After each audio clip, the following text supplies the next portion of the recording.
Hey guys, I'm about to do a knife review. I've seen a lot of other people make these reviews, and especially Cutlery Lover and Nothing Fancy. That's Nut and Fancy, and they're great. You know, long, informative, and but I haven't seen one for this particular knife, so I decided to go ahead and make a review of it, and maybe more reviews in the future. Okay, this is the Spyderco Bob Lum Chinese folder. See, it says it on the box right here, right there. And this is what came in, just a plain Spyderco box. And here's the knife. So I'll tell you a little bit more about this knife. It's got an aluminum handle that's coated in it's called alamite. It's basically just anodizing. It's a hard finish for the knife, so it wears better, and I guess it prevents corrosion, stuff like that. And it's got a ZDP 189 blade steel, which is very special. It's made in by Hitachi. It's a Japanese company, and there's only certain knife makers that get access to it, or that are willing, or not willing, but authorized to heat treat it and use it in their knives. And Spyderco is one of those makers. See, you see the mark right here of the spider. Yes. Alright. And so yeah, and the aluminum handle. It's got a pocket clip on the back that you can change over to the other side if you want, for tip up carry, I guess. But no, I'm not gonna mess around with it. It's okay. I'm probably not gonna use this knife on a day-to-day basis, just because it's so collectible and what have you. But let's open it up. There you go. It's got a kind of I would say kind of like a kukri looking shaped blade to it. It's full flat grind from top to bottom, very wide, and it's really great for cutting. I mean, it is. This is not my first Spyderco, but the way this knife came from the factory, it is just hair popping sharp. It is so sharp. I don't know if they took special care for these ones because they're a little bit more rare than most, or if they're all like this. Well, they're not all like this, but I'll just show you how sharp it is. Let's get a piece of paper in here. Oops.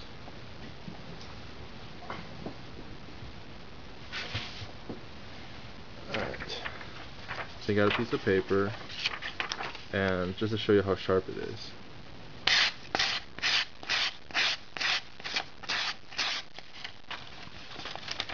There you go.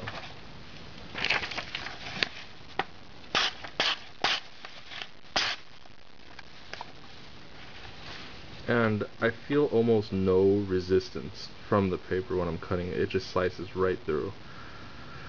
I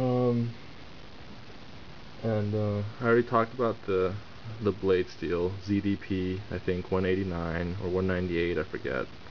Let's see, 189, yes. And the blade is made in Seki City, Japan. It says it on the back. It's got Bob Lum's logo right there, the Spyderco logo on the other side. Let's see. The steel is very special because it's hardened by Spyderco, or whoever heat treated it, to almost 70 on the HRC scale, which is very hard. They say that blade steel can never be hardened to that level before breaking or cracking, but somehow they did it. It's a proprietary mix of metals, and people don't really get access to it, that easily. And nobody, to my knowledge, knows what the particular mixture is. So, anyways, I had to wait about a month to get this knife. From the time I ordered it from knifecenter.com to the time that it actually came. 1 month. And I believe the wait is still just as bad. I don't even know if you can order them anymore, but they are available on eBay if you're willing to pay the price. And what I paid for was 134-ish, you know, with shipping and everything. Well, not including shipping. But it looks like you can get this on eBay for about 200 bucks, a little bit under, which is not too bad. It's worth the money, I think. One of my concerns with this knife is that it does, you know, the fact that it is so sharp, I'm afraid when it becomes dull, and from what I heard from the steel, about the steel, I mean, it doesn't get dull very easily. So it might be some time, and I don't know how often I'm going to use it, so, you know, may never be dull. But I have a sharpening kit that I may review in another video. It's made by DMT. It's the aligner system with, you know, diamond, whatever, stones. And I've sharpened some of my other knives, and I can get them pretty sharp to the point where they'll cut paper very easily, and, you know, shave hair and what have you, make those little curls on the paper. But they've never gone quite this sharp, no matter what kind of, you know, profile I put on the blade. I grind them to about 10 degrees per side, and they're never this sharp. This thing is so sharp. It just runs right through paper. It, you know, I shaved my arm a little bit, and it cuts the hair right off. And that's one of my concerns, is that I won't be able to sharpen it back to how sharp this blade used to be. So I may try to avoid using it. And also the steel is very hard, so some people say that sharpening it is very difficult, but I don't know. If we get to that point, we'll see, I guess.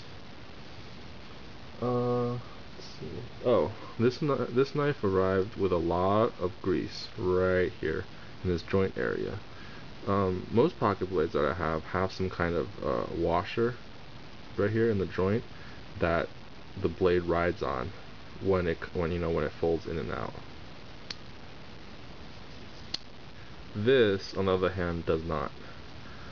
From what I can see, well, it may have a very thin washer, but from what I can see, the steel on the blade itself is rubbing on the liner material.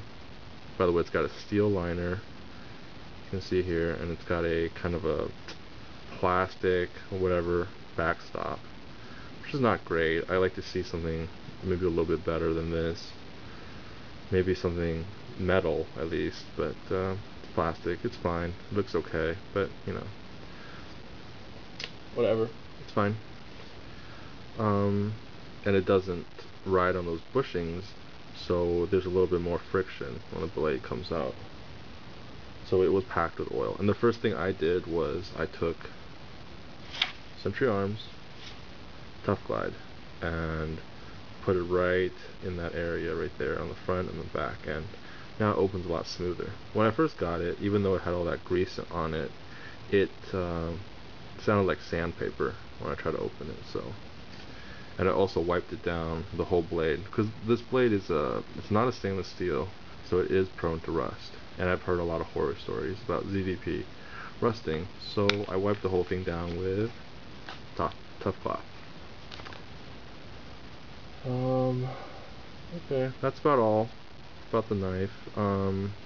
It's a great blade. It's got a great blade shape, and the way it's ground makes it it's a very good cutter.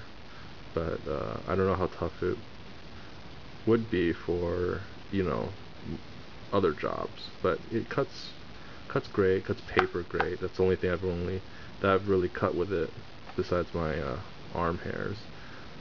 And I think that's all it's going to cut. Because it is very special. I want to keep it, maybe resell it later on, or just to keep it as a in my collection. Because it may become more collectible just because Bob Lum, the maker for this knife, he's a Chinese American knife maker, and he recently passed away, sadly. So doesn't look like there's going to be any more collaborations with them, and this is maybe, or may not be, but from what I know, it's one of the last. So that may add to the exclusivity of this blade.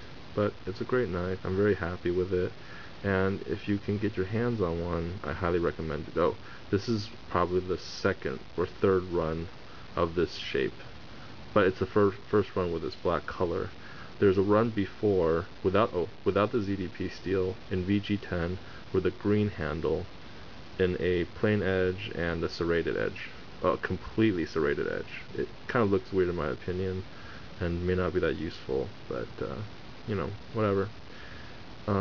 This is the first run in the black, and I don't know how many more is going to be available, and I recommend, if you can, to go ahead and get your hands on one as soon as possible. So, okay, bye.